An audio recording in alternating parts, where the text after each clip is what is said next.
Kindly, it is requested to subscribe the channel Rohaniyat Amliya.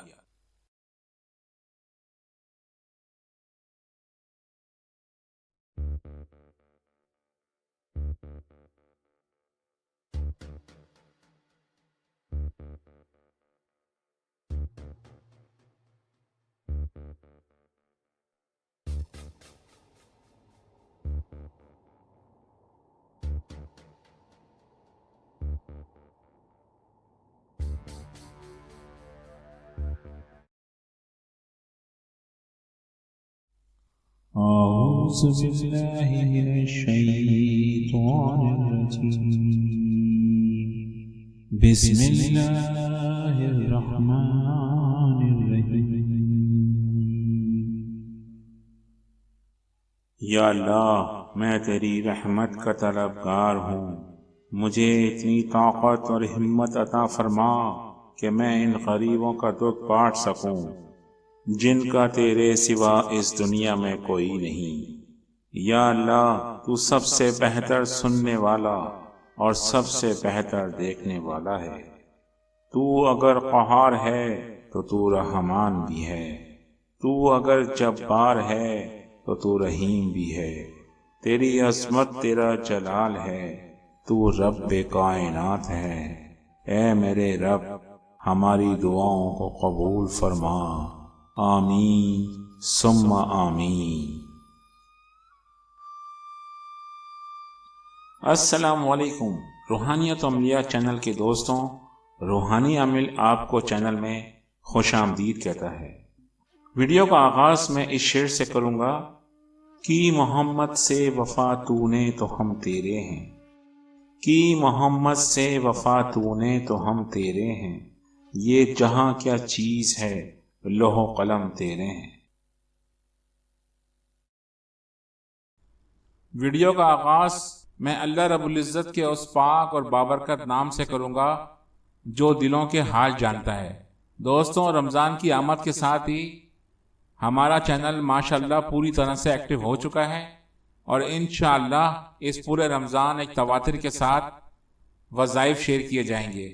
ایک بات تو طے ہے کہ وظائف سے اگر انسان کو کچھ نہ ملے تو کم از کم یہ ہم جانتے ہیں کہ ہمیں ان کو پڑھنے کا اجر و ثواب اللہ پاک روز محشر لازمی عطا فرمائے گا۔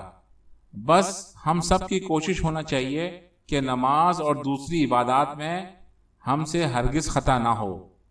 میں آج کی نوجوان نسل کو دیکھتا ہوں جو صرف دنیاوی عشق و محبت میں گرفتار ہیں، جبکہ اللہ رب العزت کو جوانی میں کی گئی ہر عبادت اتنی پسند ہے کہ جس کی کوئی انتہا نہیں۔ عشق و محبت میں گرفتار ان لوگوں کو نہ نمازوں کا ہوش ہے، نہ روزے کی کچھ پرواہ ہے، اور نہ ہی دین کے اصلاح کا کچھ خیال ہے۔ دوستوں، اب بات جب دنیاوی محبت کی چل نکلی ہے تو میں آپ کو ایک سچا واقعہ سناتا ہوں جس کو سن کر انشاءاللہ آپ کا ایمان تازہ ہو جائے گا۔ یہ واقعہ حضرت مولانا محمد حسین مدنی رحمۃ اللہ علیہ نے اپنے خطابات میں نقل فرمایا ہے کہ ایک لڑکے کو کسی لڑکی سے محبت ہو گئی، مگر اس لڑکی کی شادی کسی دوسری جگہ طے ہو گئی۔ جب لڑکے کو پتہ چلا تو اس نے لڑکی کو ایک خط لکھا جس میں لکھا کہ بیوی، میں آپ سے محبت کرتا تھا لیکن آپ کی شادی کسی اور سے ہو گئی۔ شاید میری قسمت میں نہیں لکھا تھا کہ آپ سے شادی ہو۔ اب آپ اگر ایک بار مجھ سے ملاقات کر لیں تو میں آپ کی ہر فرمائش کو پورا کروں گا۔ لڑکی انتہائی نیک تھی، اس نے لڑکے کو خط لکھا کہ میں تم سے ملاقات کے لیے تیار ہوں، لیکن میری صرف ایک شرط ہے، اور وہ یہ ہے کہ تم امیر المومنین حضرت عمر فاروق رضی اللہ تعالیٰ عنہ کے پیچھے 40 دن باجماعت نماز ادا کر لو، اس کے بعد تم جہاں بلاؤ گے ملنے آ جاؤں گی۔ لڑکے نے شرط کو پورا کرنا شروع کیا اور اس دوران وہ لڑکی کے مکان کے گرد چکر بھی لگاتا رہا۔ پھر وہ لڑکا 40 دن کے بعد اچانک غائب ہو گیا تو لڑکی نے اس لڑکے کو خط لکھا کہ اگر شرط مکمل ہو گئی ہے تو میں ملاقات کے لیے حاضر ہوں۔ لڑکے نے اپنے خط میں تحریر کیا کہ پہلے میرے دل میں آپ کی محبت تھی، مگر اب میرے دل میں اللہ رب العزت کی محبت بیٹھ گئی ہے۔ اب آپ کا اور میرا راستہ جدا ہے، اور جب یہ بات لڑکی نے اپنے شوہر کو بتائی تو شوہر نے امیر المومنین حضرت عمر فاروق رضی اللہ تعالیٰ عنہ سے اس کا ذکر کیا تو انہوں نے فرمایا کہ اللہ صحیح فرماتا ہے کہ بے شک نماز لوگوں کو بے حیائی اور برائی سے روکتی ہے۔ دوستوں، ان واقعات سے ہی ہمارا ایمان اور یقین اللہ کی وحدانیت پر ہوتا ہے کہ اللہ جب چاہے انسان کی تقدیر کا رخ ناکامی سے کامیابی کی طرف موڑ دے۔ اس ماہ رمضان کے مقدس مہینے میں سحری کا وظیفہ آپ کی عبادات میں 4 چاند لگا دے گا۔ تو دوستو چلتے ہیں سحری کے وظیفے کی جانب، جو کہ آپ کو اسکرین پر نظر آ رہا ہوگا۔ جیسا کہ ہم نے اپنے دوستوں کو پہلے بھی بتایا تھا، ماہ رمضان میں بڑے وظائف شیئر نہیں کیے جائیں گے کیونکہ لوگوں کی اس ماہ میں دوسری مصروفیات زیادہ ہوتی ہیں۔ ان وجوہات کی بنا پر ہماری کوشش یہی ہوتی ہے کہ چھوٹے لیکن با اثر وظائف شیئر کیے جائیں۔